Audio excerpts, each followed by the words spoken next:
Welcome to special show. నేను మీ వెంకట్. హుజరాబాద్లో బద్వేల్లో ఉప ఎన్నిక ప్రచారం ముగిసిపోయింది. కొద్దిసేపటి క్రితం మైకుల శబ్దాలు కూడా ఆగిపోయాయి. ముఖ్యంగా రెండు తెలుగు రాష్ట్రాల్లో హుజరాబాద్ అనేది చాలా కీలకంగా మారింది. హుజరాబాద్లో మైకుల హోరు ఒక్కసారిగా ఆగిపోయింది. మూడు పార్టీల నేతలు కార్యకర్తలు ప్రచారం ముగించుకొని ఇళ్లకు ఇప్పుడే చేరుకుంటున్నారు. ఎన్నడూ లేని విధంగా 5 నెలల పాటు అవిశ్రాంతంగా సాగింది ఇక్కడి ప్రచారం. అసెంబ్లీ సీటుకు ఈటెల రాజేందర్ రాజీనామా చేసినప్పటి నుంచే నియోజకవర్గంలో రాజకీయ కోలాహలం మొదలైంది. కొద్ది నిమిషాల క్రితమే ఇక్కడ ప్రచారం ముగిసి వాతావరణం అంతా నిశ్శబ్దం ఆవరించింది. ఇక ప్రచారం తర్వాత జరిగే కార్యక్రమాలు ఈ ఉదయం నుంచే ఊపందుకున్నాయి. త్రిముఖ పోరులో భాగంగా హోరాహోరీగా ఇక్కడ పోరు సాగుతుంది. ఉప ఎన్నిక పోలింగ్ శనివారం జరగబోతుంది. నవంబర్ 2వ తేదీ మంగళవారం ఓట్లు లెక్కించబోతున్నారు. అదే రోజు ప్రకటించబోతున్నారు.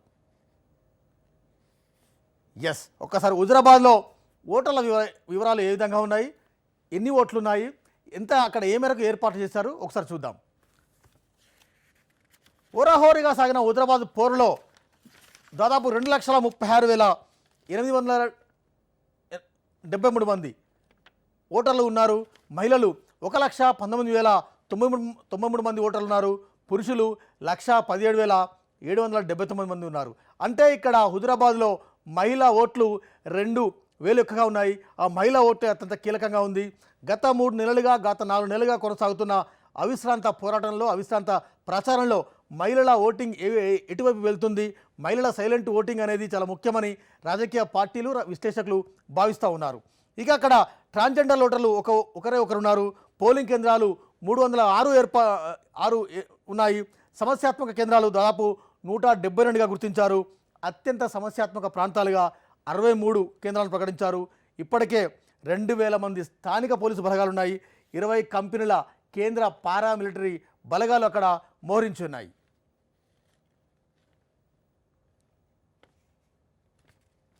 ప్రతి పోలింగ్ కేంద్రానికి సమీపంలో 144 సెక్షన్ అమల్లో ఉంది. ప్రతి ఓటర్ కూడా కోవిడ్ నిబంధనలు పాటించాలని కొద్దిసేపటి క్రితం జిల్లా కలెక్టర్, అదేవిధంగా సిపి సత్యనారాయణ ప్రకటించారు. ప్రతి ఓటర్ కావచ్చు, అభ్యర్థులు కావచ్చు, తర్వాత మిగిలిన వర్గాలందరూ కూడా కోవిడ్ నిబంధనలు పాటించి ఓటింగ్లో పాల్గొనాలని విజ్ఞప్తి చేశారు.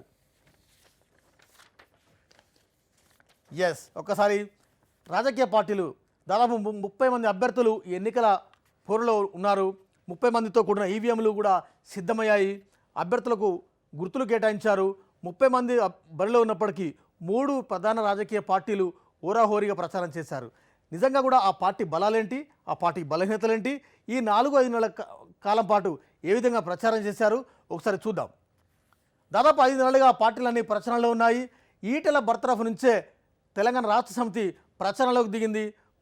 దాదాపు 3-4 నెలలుగా ఆర్థిక శాఖ మంత్రి హరీష్ రావు హుజరాబాద్లోనే మకాం వేసి ఉప ఎన్నికల ప్రచార బాధ్యతలను తన మీదేసుకున్నారు. కేసీఆర్, కేటీఆర్ మినహా మిగిలిన మంత్రులంతా కూడా మెజార్టీ మంత్రులు అక్కడ ప్రచారం చేశారు. మండలానికి మంత్రి, దాదాపు 10 మంది ఎమ్మెల్యేలు అక్కడే మోహరించి ప్రచారం చేశారు. లెక్కలేని హామీలు ఇచ్చారు, విమర్శలు గుప్పించారు, ఆరోపణలు చేశారు. ప్రచారం అంతా కూడా 5 నెలల పాటు హోరాహోరీగా సాగింది. ఎస్, ఒకసారి తెలంగాణ రాష్ట్ర సమితి అభ్యర్థి బరిలో ఉన్నారు. ఆ పార్టీ బలాలేంటి, బలహీనతలేంటి ఒకసారి చూద్దాం. టీఆర్ఎస్ పార్టీ ప్రధానంగా ప్రభుత్వ పథకాలను, ప్రభుత్వ పనితీరును, రాష్ట్ర ముఖ్యమంత్రి అదేవిధంగా ఆ పార్టీ పనితీరును ప్రధానంగా నమ్ముకుంది. ప్రభుత్వ పథకాలు గట్టెక్కిస్తాయనే బలమైన ఆత్మవిశ్వాసంతో ఆ పార్టీ ప్రచారం చేసింది. సేమ్ టైంలో అక్కడక్కడ కొంత వ్యతిరేకత కూడా ఒక ఇంత బలహీనతగా చెప్పుకోవచ్చు.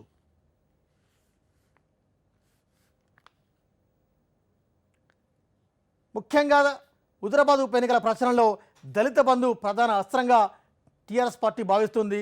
దళిత బంధు పథకంతో ఓట్లకు గాలం వేస్తున్నారని కూడా విపక్షాలు ఆరోపిస్తున్నాయి. నిజంగా కూడా దళిత బంధు అక్కడ ఎస్సీ సామాజిక వర్గ మాదిగ మాల ఇతరత్ర ఎస్సీ సామాజిక వర్గ ఓట్లు దాదాపు 40,000కు పైగా ఉన్నాయి. కాబట్టి ఆ ఓట్లు తమకు లాభిస్తాయని టీఆర్ఎస్ భావిస్తుంది. అది కూడా ఆ పార్టీ బలంగా భావిస్తూ ఉంది.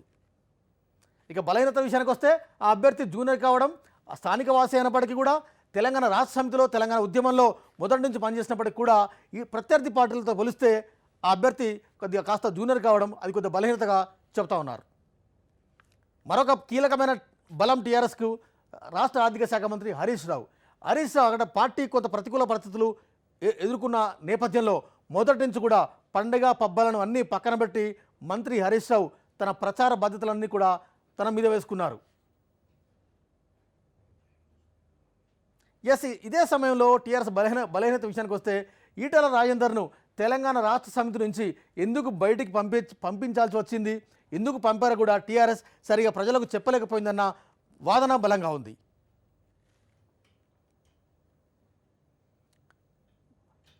కేసీఆర్ స్వయంగా ఎన్నికల ప్రచారాన్ని పర్యవేక్షించడం కూడా టీఆర్ఎస్ బలంగా చెప్తా ఉన్నారు.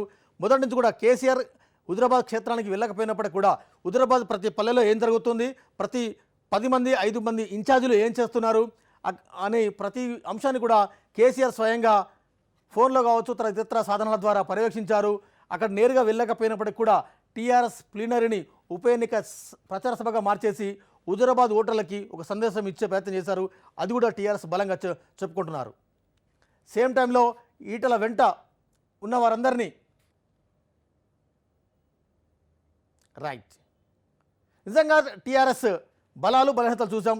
అదేవిధంగా తెలంగాణ రాష్ట్ర సమితి ఏ వ్యూహంతో ఎన్నిక బరిలోకి దిగింది, ఏ విధమైన ప్రచారాన్ని ఈ 4 నెలల పాటు 5 నెలల పాటు నిర్వహించింది ఒకసారి తెలుసుకునే ప్రయత్నం చేద్దాం. తెలంగాణ రాష్ట్ర సమితి అదేవిధంగా హుజురాబాద్ కార్యకలాపాలు చూస్తే మా సీనియర్ కరెస్పాండెంట్ యాక ఏవై స్వామి లైవ్లో రెడీగా ఉన్నారు. స్వామి చెప్పండి, 5 నెలల పాటు జరిగిన ఉప ఎన్నిక ప్రచారం ముఖ్యంగా హుజురాబాద్లో తెలంగాణ రాష్ట్ర సమితి ఉపయోగించిన అస్త్రాలేంటి, శస్త్రాలేంటి, ఆ పార్టీ బలాలు బలహీనతలు ఇందాక తెలుసుకున్నాం. ఓవరాల్గా ఈ 5 నెలల పాటు టీఆర్ఎస్ ఎపిసోడ్ ఏ విధంగా ఉండింది?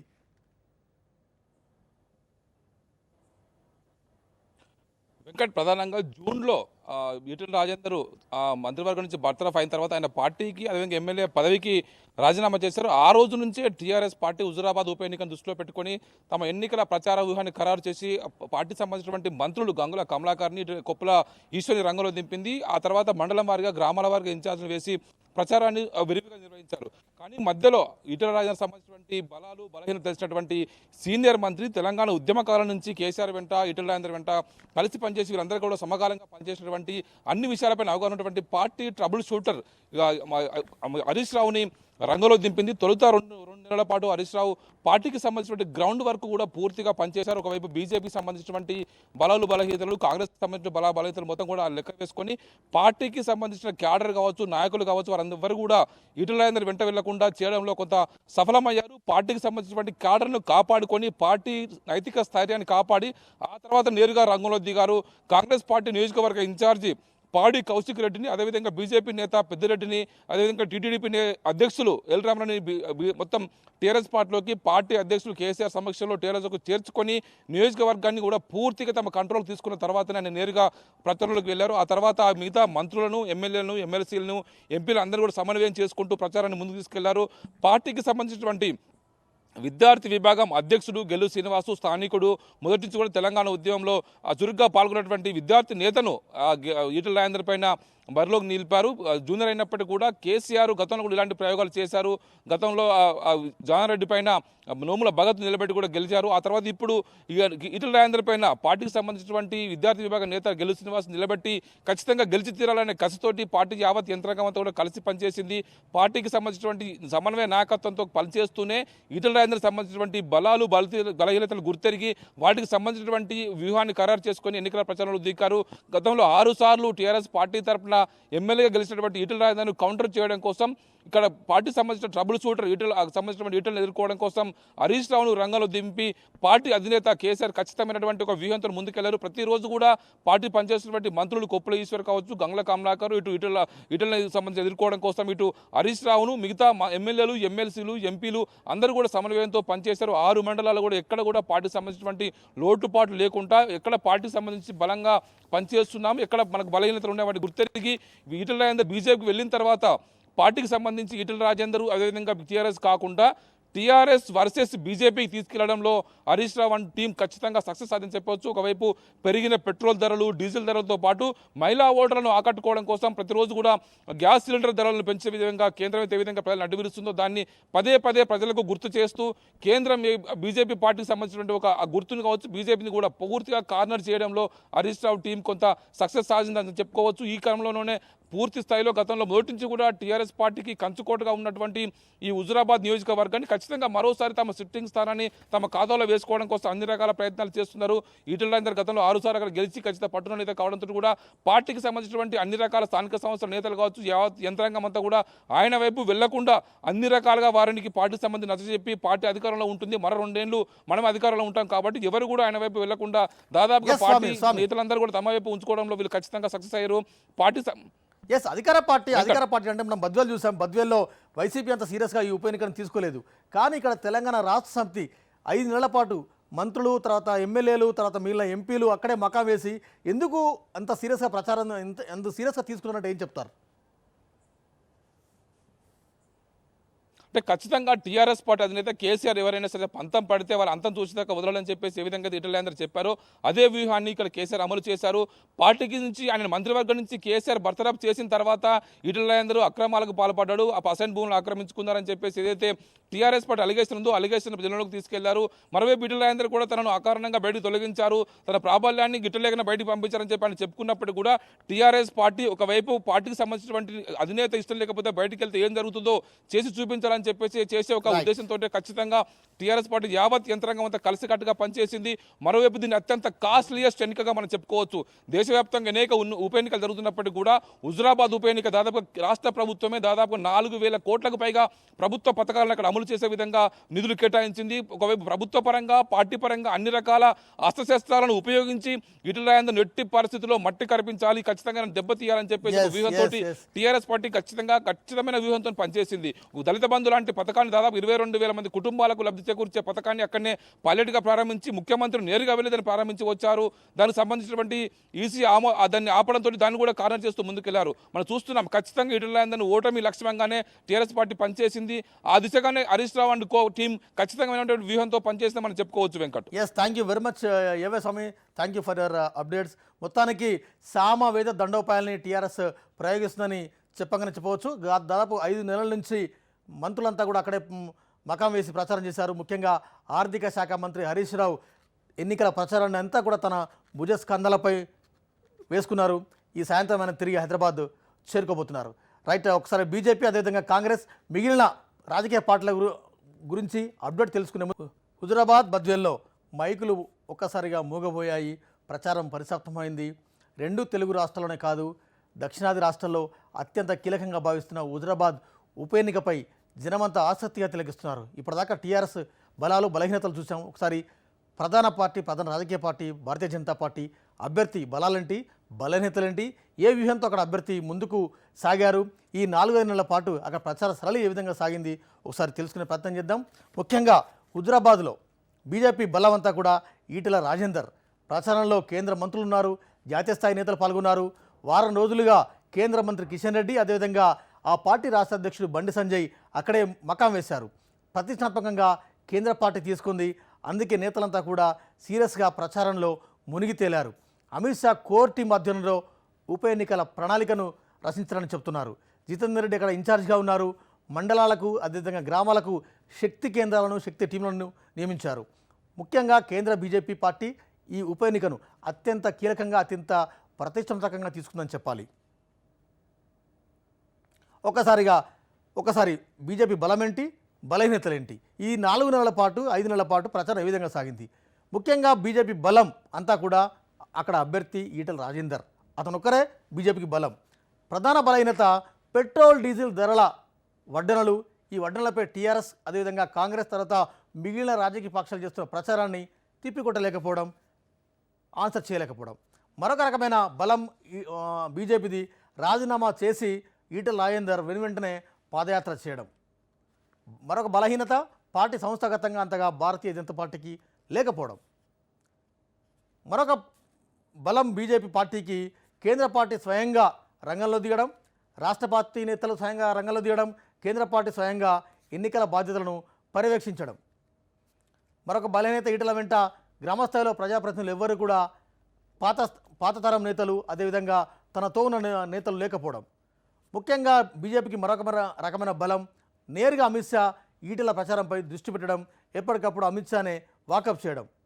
బలహీనత మరొకటి పాత క్యాడర్ను ఈటెల రాజేందర్ కాపాడుకోలేకపోవడం.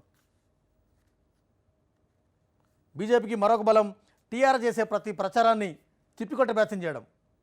సేమ్ టైం బలహీనతల్లో ఇందాక నేను చెప్పినట్టు పెట్రోల్ డీజిల్ ధరల వడ్డనలపై ఏమాత్రం నోరు మెదకపోవడం. ఎస్, ఈ అంశాల మీదనే ఈ 4-5 నెలలుగా ప్రచారం సాగింది.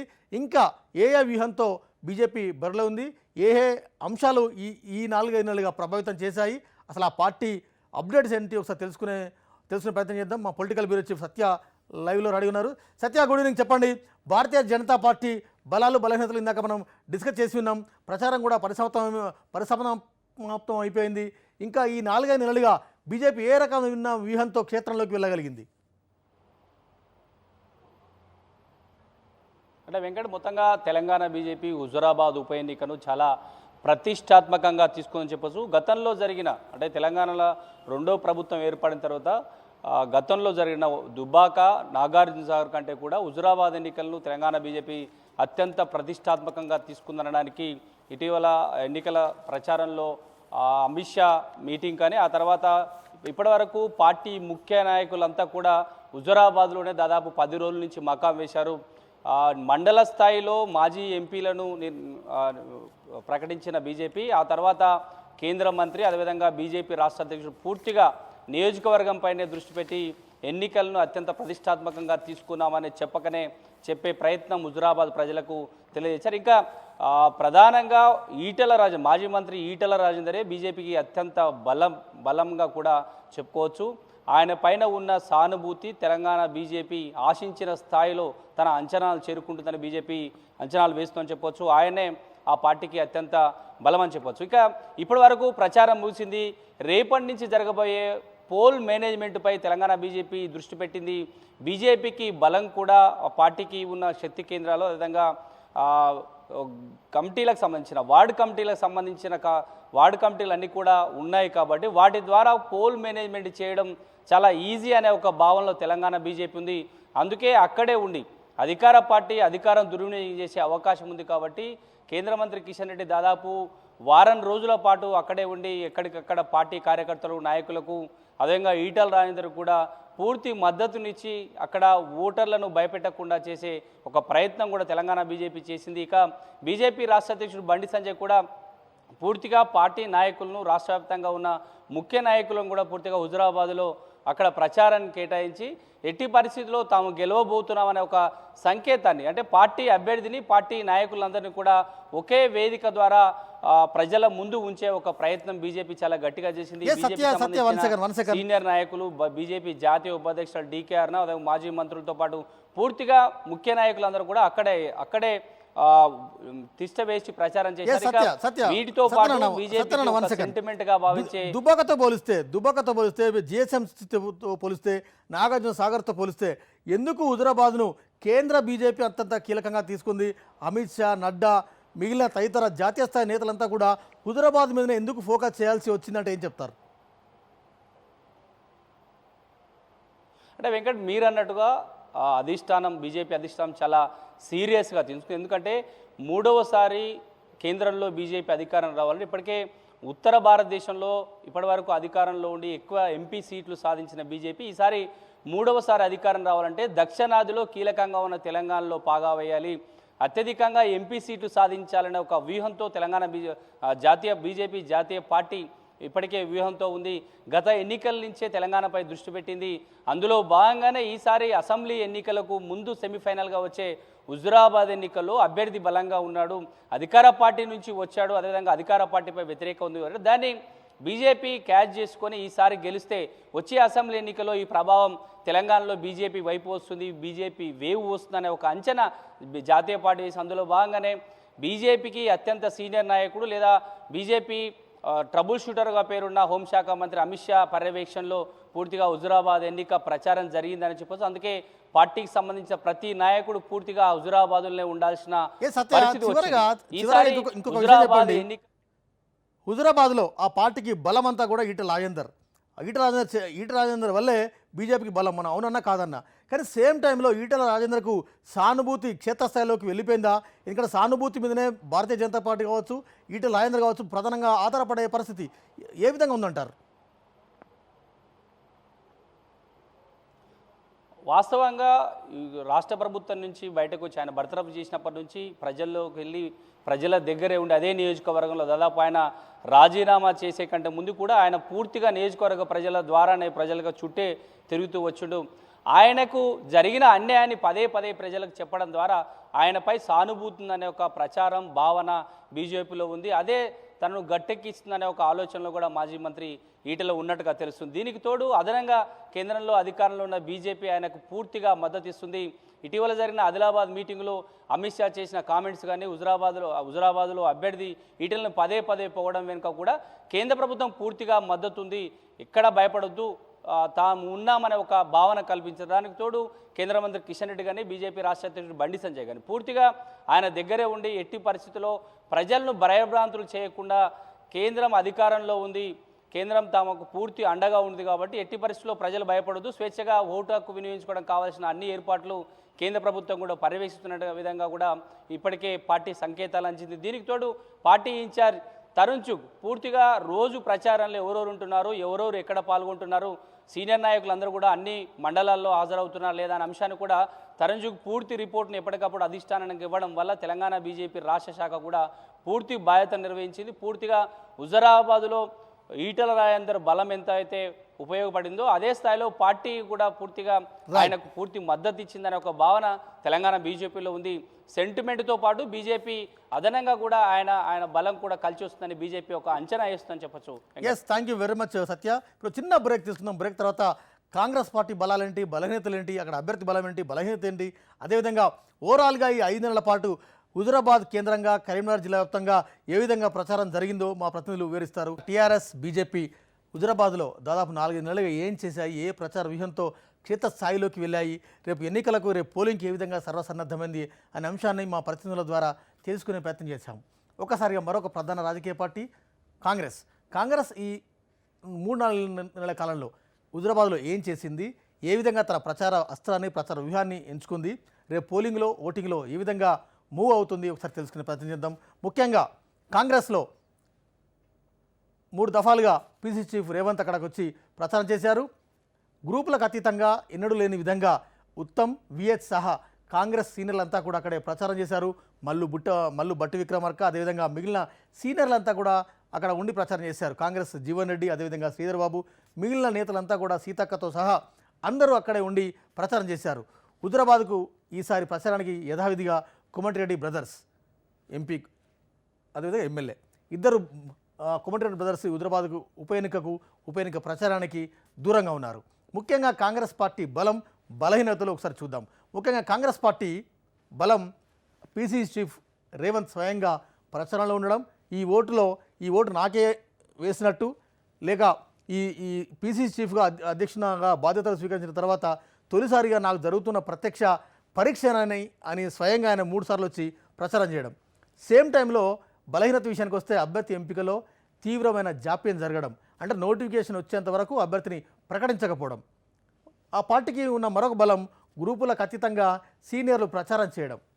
ఆ బలహీనత సేమ్ టైంలో హుజురాబాద్ కేంద్రంగా అభ్యర్థి స్థానికుడు కాకపోవడం. మరొక బలం కాంగ్రెస్ పార్టీది బీజేపీ టీఆర్ఎస్ల తీరును ఎండగట్టే ప్రయత్నం చేయడం, బీజేపీ కేంద్రంలో డీజిల్ ధరలు పెంచడం, అదేవిధంగా రాష్ట్రంలో టీఆర్ఎస్ ప్రభుత్వ వ్యతిరేక విధానాలను బలంగా ప్రజల్లోకి తీసుకెళ్లే ప్రయత్నం చేసింది కాంగ్రెస్ పార్టీ. సేమ్ టైంలో బలహీనత విషయానికి వస్తే బీజేపీని గెలిపించేందుకే అక్కడ వీక్ అభ్యర్థిని పెట్టారనే ప్రచారాన్ని కాంగ్రెస్ సకాలంలో తిప్పికొట్టలేకపోవడం అదొక బలహీనతగా చెప్పుకోవచ్చు. సేమ్ టైంలో గ్రూపులకు అతీతంగా సీనియర్లంతా ప్రచారం చేయడం కాంగ్రెస్ బలమైతే, కాంగ్రెస్ క్యాడర్ లీడర్లంతా కూడా టీఆర్ఎస్లోకి వెళ్ళిపోవడం అదొక బలహీనతగా చెప్పుకోవచ్చు. ఎస్, కాంగ్రెస్ పార్టీ కేవలం నోటిఫికేషన్ నుంచే తన ప్రచారాన్ని సీరియస్ చేసింది. నోటిఫికేషన్ తర్వాత చివరి రోజు నామినేషన్ల గడువు చివరి రోజు నామినేషన్ దాఖలు చేశారు. ఆ దాఖలు కార్యక్రమంలో రేవంత్ పాల్గొన్నారు. ఆ తర్వాత మరొక 2 సార్లు వెళ్ళారు. సో మొత్తానికి చివరి అంకంలో కాంగ్రెస్ పార్టీ ఏ విధంగా ప్రచారం చేసింది, ఆ పార్టీకి ఉన్న బలాలేంటి, బలహీనతలు ఏంటి, ఇంకా రేపు పోలింగ్ మేనేజ్మెంట్లో కావచ్చు లేకుంటే ఓటింగ్ వ్యూహంలో కావచ్చు ఏ విధంగా అనుసరించబోతుంది ఒకసారి తెలుసుకునే ప్రయత్నం చేద్దాం. మా ప్రతినిధి కాంగ్రెస్ ఆఫీస్ నుంచి రెడీగా ఉన్నారు ప్రవీణ్ చెప్పండి, కాంగ్రెస్ పార్టీ హుజురాబాద్లో ఏ వ్యూహంతో ఏ అంచనాతో బరిలో దిగింది?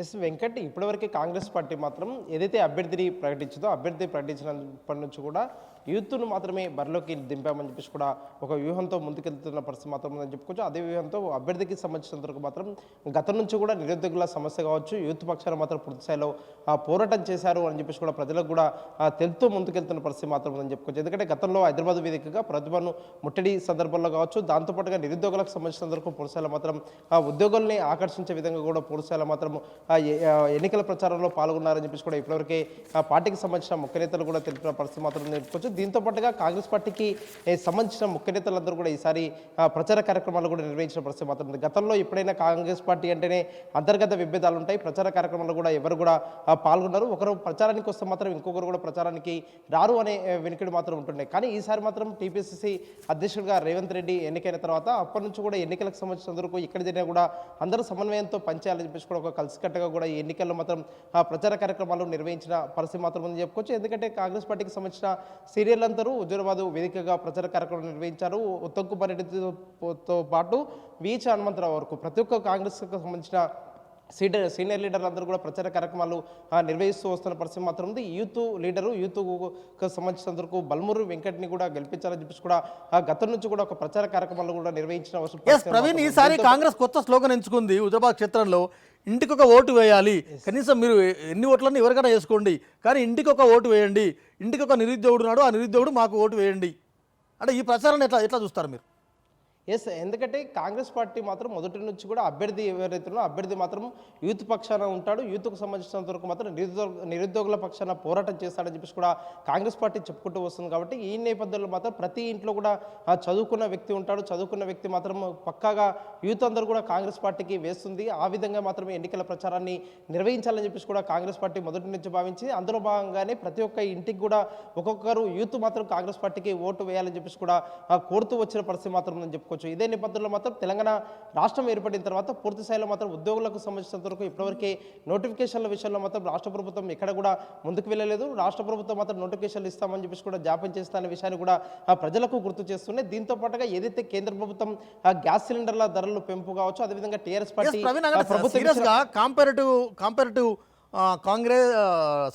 కంపేరిటివ్ బీజేపీ టీఆర్ఎస్తో పోలిస్తే కాంగ్రెస్ ప్రచారంలో చాలా లేట్గా స్టార్ట్ చేసింది, అభ్యర్థిని చాలా ఆలస్యంగా ప్రకటించింది.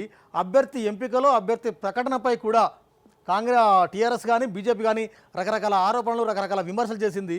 అంటే ఒక పార్టీని గెలిపించేందుకు, మరొక పార్టీని ఓడించేందుకు మాత్రమే కాంగ్రెస్ అభ్యర్థిని, ఒక వీక్ అభ్యర్థిని పెట్టారు అనే ఒక ప్రచారాన్ని కాంగ్రెస్ పార్టీ తిప్పికొట్టలేకపోయింది. దాన్ని ఎట్లా చూస్తారు మీరు?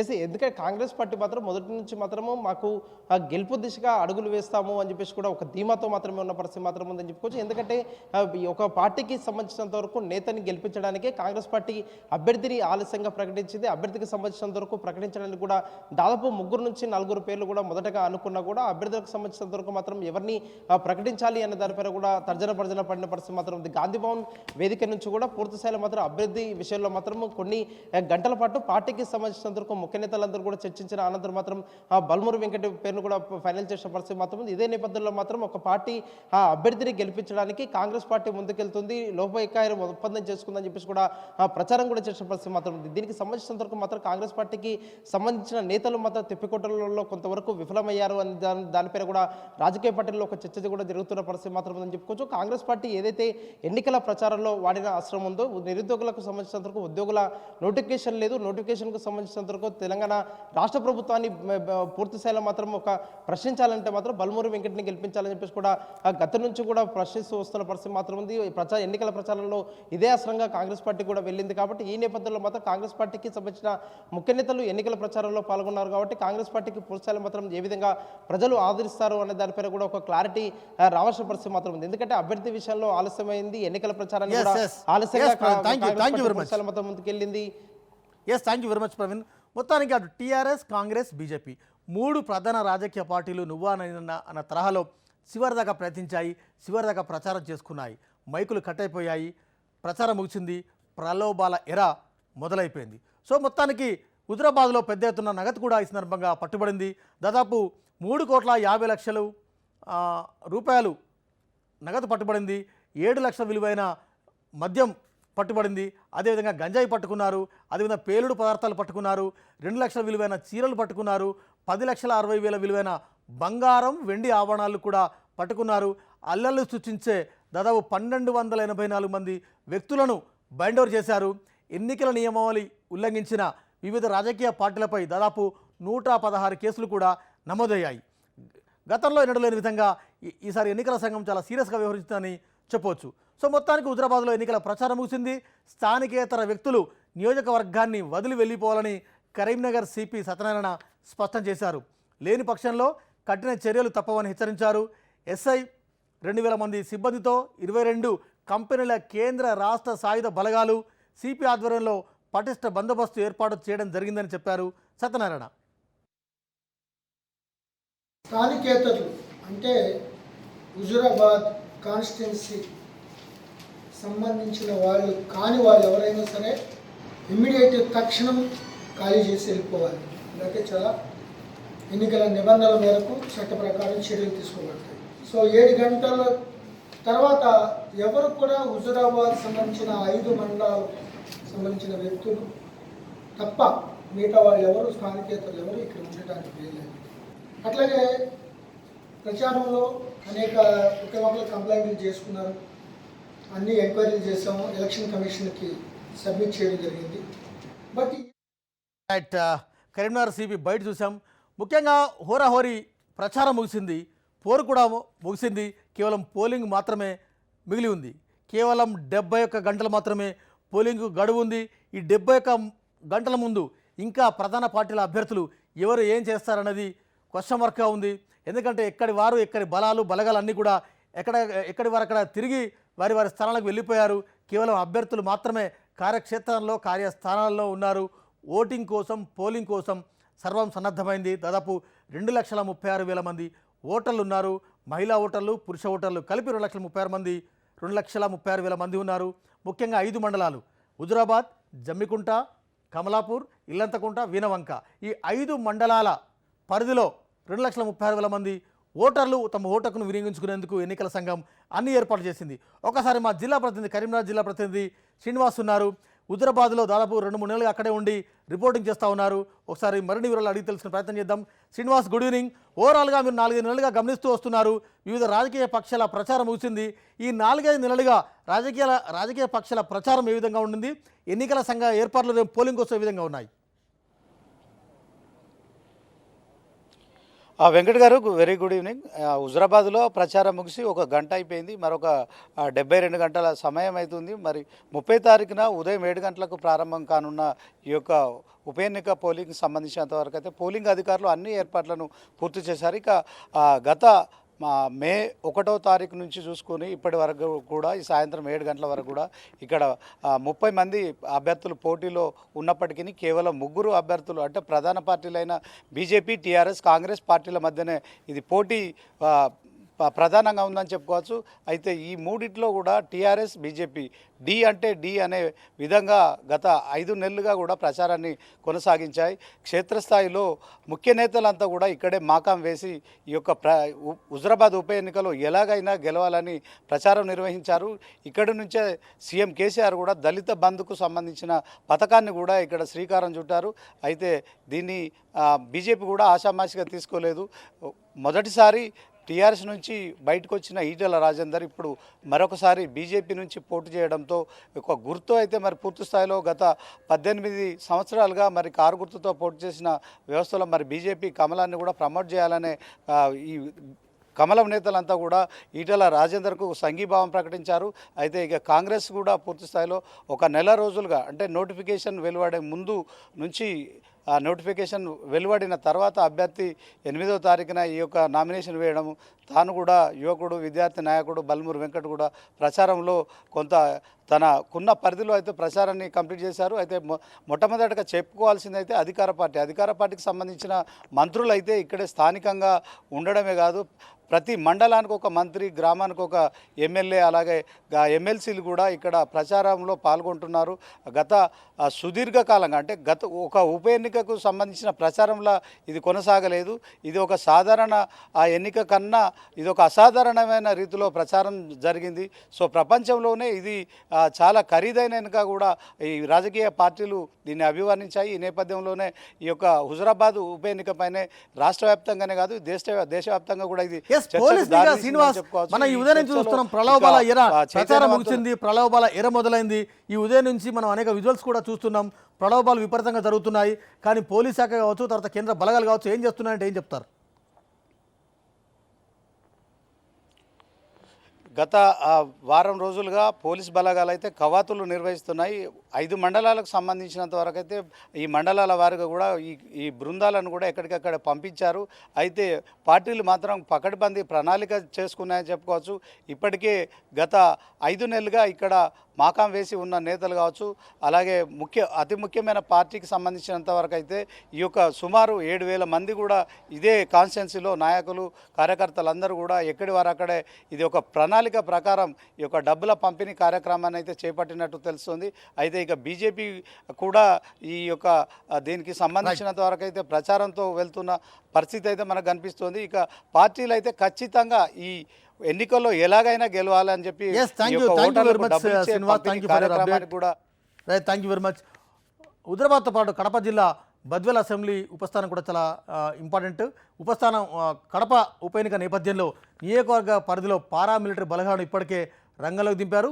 ఈ నెల 30న పోలింగ్ జరగనున్న నేపథ్యంలో సమస్యాత్మక పోలింగ్ కేంద్రాల వద్ద పోలీస్ భద్రత కట్టుదిట్టం చేశారు. నియోజకవర్గంలో 21 చెక్పోస్టులు ఏర్పాటు చేశారు. ప్రచార పర్వం ముగియగానే ఈసీ కీలక ఆదేశాలు జారీ చేసింది. బయట వ్యక్తులు బద్వేల్ నియోజకవర్గంలో ఉండకూడదని ఈసీ స్పష్టం చేసింది. ప్రశాంత వాతావరణంలో ఎన్నికలు నిర్వహించేందుకు ఉన్నతాధికారులను నిర్దేశించింది.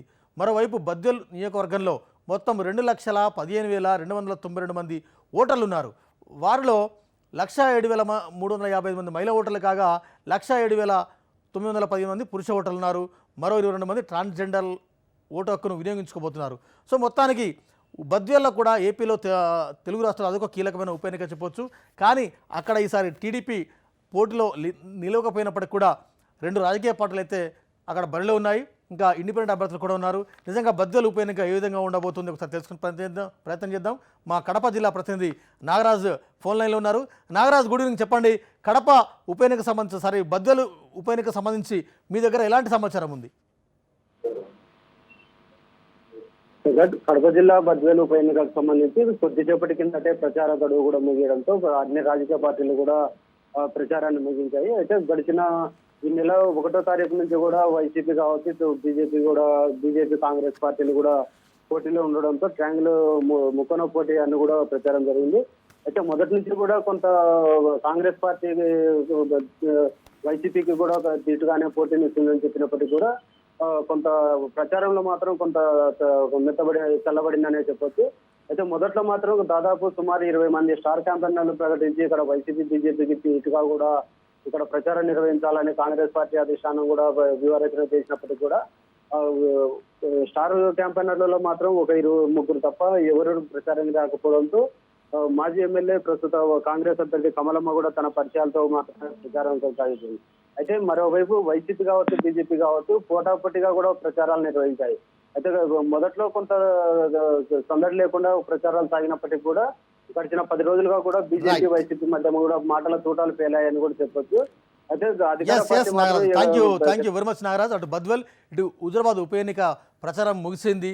మైకులు కూడా మూగపోయాయి. ప్రచారం ముగిసింది. ప్రలోభాల ఎర మొదలైందన్న వార్తలైతే వస్తున్నాయి. మరొక 71 గంటల్లో పోలింగ్ జరగబోతుంది. పోలింగ్ సంబంధించి అక్కడ ఇక్కడ ఏర్పాట్లు పూర్తి చేశారు. ఎప్పటికప్పుడు పోల్ అప్డేట్స్, కౌంటింగ్ అప్డేట్ కోసం ఎస్ఎంటీవీ ఎక్స్క్లూజివ్ కవర్ ఇచ్చే ప్రయత్నం చేస్తుంది. పోలింగ్ రోజు ఎగ్జిట్ పోల్ నిర్వహిస్తుంది. కౌంటింగ్ రోజు కూడా ఎప్పటికప్పుడు రౌండ్కి కౌంటింగ్ కూడా ఎప్పటికప్పుడు హెచ్ఎంటీవీ ఎక్స్క్లూజివ్గా ఇచ్చే ప్రయత్నం చేస్తుంది. ఫస్ట్ రిజల్ట్ హెచ్ఎంటీవీ ఇవ్వబోతుంది. ఆ కౌంటింగ్ కోసం, పోలింగ్ వివరాల కోసం చూస్తూనే ఉండండి హెచ్ఎంటీవీ. వార్త ఆగదు, నిజం దాగదు.